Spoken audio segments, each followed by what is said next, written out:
اعوذ باللہ من الشیطان الرجیم، بسم اللہ الرحمن الرحیم۔ الحمدللہ رب العالمین۔ خدا کا جتنا شکر کریں کم ہے کہ خدا اب ہمارے نزدیک وہ مہینہ لانے والا ہے کہ جس میں بہت ساری نسبتیں ہیں، خوشیوں کے حوالے سے، اعمال کے حوالے سے۔ اس بابرکت مہینے کا نام ہے ماہ رجب المرجب۔ خدا سے یہی دعا ہے کہ خدایا اس ماہ میں آنے والی ساری خوشیاں نصیب فرما، اور پروردگار عالم سے یہ دعا ہے کہ خدایا اس ماہ میں روزہ رکھنے کی توفیق عطا فرما، کیونکہ یہ ماہ بہت خاص مہینہ ہے، اتنا خاص کہ اسے حرمت والا مہینہ کہا گیا، یعنی جنگ و جدال بھی اس مہینے میں حرام قرار دی گئی۔ اتنا خوبصورت کہ ملتا ہے کہ رجب خدا کا مہینہ ہے، شعبان رسول خدا کا مہینہ ہے، اور ماہ رمضان امت رسول صلی اللہ علیہ وآلہ وسلم کا مہینہ ہے۔ ایک روزے کتنی فضیلت ہے کہ اللہ کی خوشنودی حاصل ہو سکتی ہے، غضب الہی سے دور ہو سکتا ہے انسان، جہنم کے دروازے اس پر بند ہو سکتے ہیں، جنت کے دروازے اس پر کھل سکتے ہیں۔ یعنی جب بھی کوئی شخص امام علیہ السلام کی خدمت میں آتا اور وہ ماہ رجب میں جاتا تو امام اس سے یہی سوال کرتے کہ تم روزے سے ہو؟ یعنی اتنا خوبصورت مہینہ، اتنا بابرکت اور عظیم ثواب دلانے والا مہینہ ہے کہ امام بھی یہ چاہتے ہیں کہ کوئی شخص محروم نہ رہ جائے۔ ابھی 13 رجب المرجب انشاءاللہ آنے والی ہے، ساری ہی 1 رجب سے لے کر زیادہ تر جو ایام ہیں وہ خوشیوں کے ایام ہیں، تو کم از کم ایام ولادت میں تو ہم اور آپ خدا سے دعا مانگے، خدایا ہمیں روزہ رکھنے کی توفیق دے۔ اور جو کوئی روزہ نہ رکھ سکے، کمزور ہو، بیمار ہو، بوڑھا ہو، اس کے لیے بھی اللہ نے انتظام کیا کہ وہ اذکار پڑھے، ذکر کرے، تسبیحات پڑھے، تو اللہ اس جیسا ثواب عطا کرے گا۔ اللہ کا لطف اور کرم دیکھنا ہے تو ماہ رجب المرجب سے دیکھیں۔ ماہ رجب کی پہلی شب جمعہ کو جو شب آئے گی اس کا نام ہی الگ ہے، اس کا نام ہے لیلۃ الرغائب، یعنی رغبتوں والی رات، یعنی اللہ کی جانب شوق اور ذوق سے بڑھنے والی رات۔ ویسے تو ہر شب جمعہ خدا بخشتا ہے گناہوں کو ہمارے، چاہے کبیرہ ہو چاہے صغیرہ ہوں، لیکن اس نماز کو جو پڑھے گا خدا اس کے سارے گناہ بخش دے گا۔ جب اس کی پہلی رات ہوگی تو یہ نماز اس کی مددگار بن کر آ جائے گی، خوبصورت شکل کے ساتھ، کہ خود صاحب قبر پوچھے گا کہ تو کون ہے؟ وہ کہے گی کہ میں وہ نماز ہوں جو تم نے شب جمعہ جو کہ ماہ رجب میں تم نے لی تھی، اس میں ادا کی گئی نماز ہوں، جو تم نے فلاں فلاں سال پڑھی۔ آج میں تمہاری تنہائی اور وحشت کو دور کرنے کے لیے آئی ہوں۔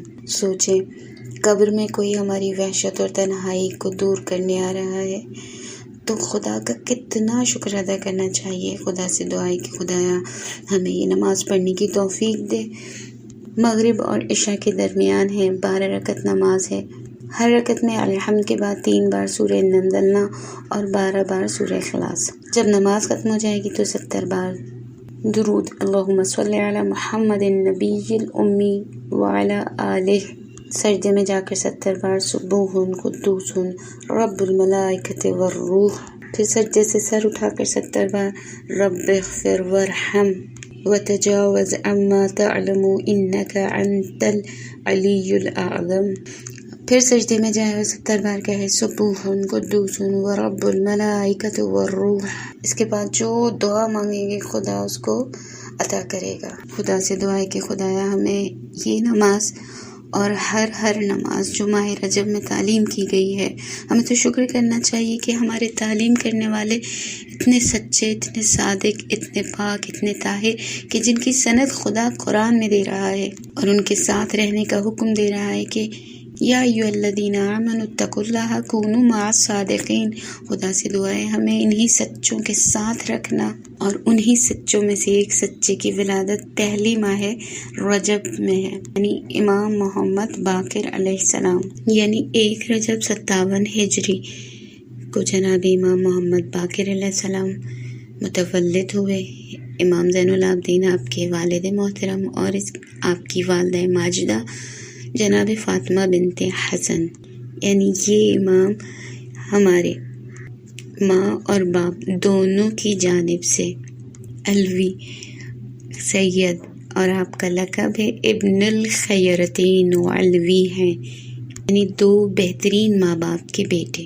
اگر آپ کی والدہ کی بات کروں تو امام فرماتے ہیں کہ ایک روز میری والدہ ایک دیوار کے نیچے بیٹھی تھی کہ اچانک دیوار سے آواز پیدا ہوئی اور دیوار اپنی جگہ سے گرنے والی تھی کہ میری ماں نے اشارہ کیا اور فرمایا کہ حق کے مصطفیٰ صلی اللہ علیہ وآلہ وسلم گرنا نہیں۔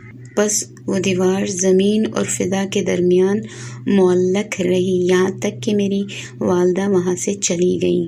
پھر میرے بابا نے 100 شرفیاں ان کے لیے صدقہ دی۔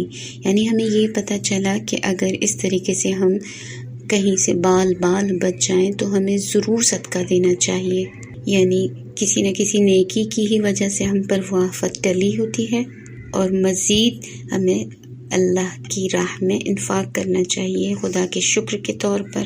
امام کا لقب باقر ہے، نام محمد ہے، اور یہی ہمارے امام ہیں کہ رسول کائنات نے جناب جابر سے فرمایا تھا، اے جابر، امید ہے کہ تو دنیا میں زندہ رہے یہاں تک کہ اولاد حسین میں سے میرے ایک بیٹے سے ملاقات کرے گا جس کا نام محمد ہوگا، بس جب اس سے ملاقات کرنا تو اسے میرا سلام پہنچانا۔ اللہ اکبر۔ اس سے مقام امام محمد باقر کا اندازہ ہوتا ہے کہ جسے رسول خدا سلام کہلوائیں اسے امام محمد باقر کہتے ہیں۔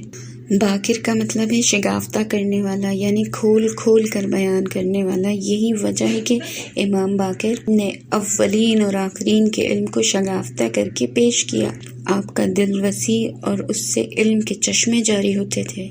امام کی زندگی سے ہمیں بہت سارے پیغامات ملتے ہیں، لیکن ایک مرتبہ امام کے اصحاب نے دیکھا کہ امام بہت زیادہ بے چین ہے۔ معلوم کرنے پہ پتہ چلا کہ امام کا بیٹا بہت بیمار ہے اور امام کے چہرے پر پریشانی کے آثار ہیں۔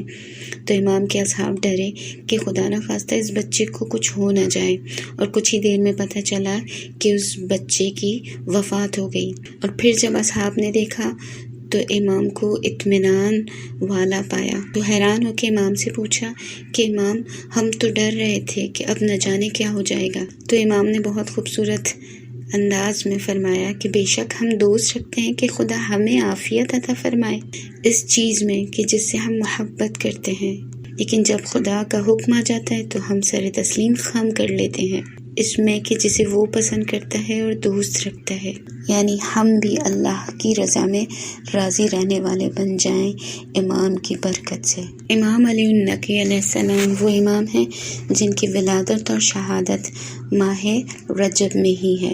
امام علی نقی کے بابا امام محمد تقی، آپ کی والدہ سمان مغربیہ۔ امام نقی کو امام ہادی بھی کہا جاتا ہے۔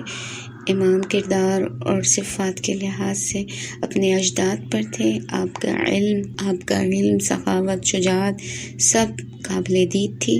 اسحاق بن عبداللہ سے روایت ہے کہ وہ کہتا ہے کہ میرے والد اور چچا کے درمیان اختلاف ہوا۔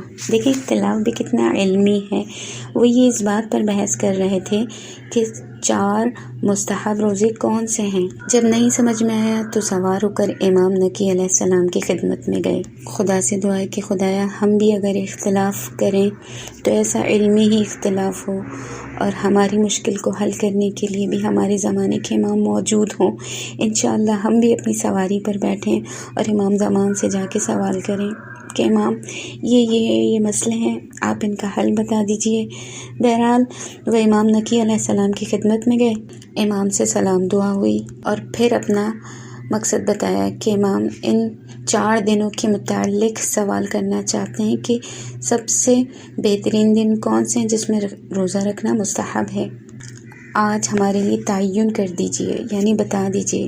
تو امام علیہ السلام نے فرمایا وہ 4 دن یہ ہیں، ایک 17 ربیع الاول کہ جس دن رسول خدا پیدا ہوئے، دوسرا 27 رجب کہ جس دن رسول خدا مبعوث برسالت ہوئے، تیسرا دن 25 ذی-قعدہ کا دن جب زمین بچھائی گئی، اور چوتھا 18 ذی الحج کا دن کہ جس میں امام المتقین علی ابن ابی طالب علیہ السلام کو ولایت عطا کی گئی، جو روز غدیر ہے۔ خدا ہمیں بھی علم اور علم کے بعد عمل کی توفیق عنایت فرما۔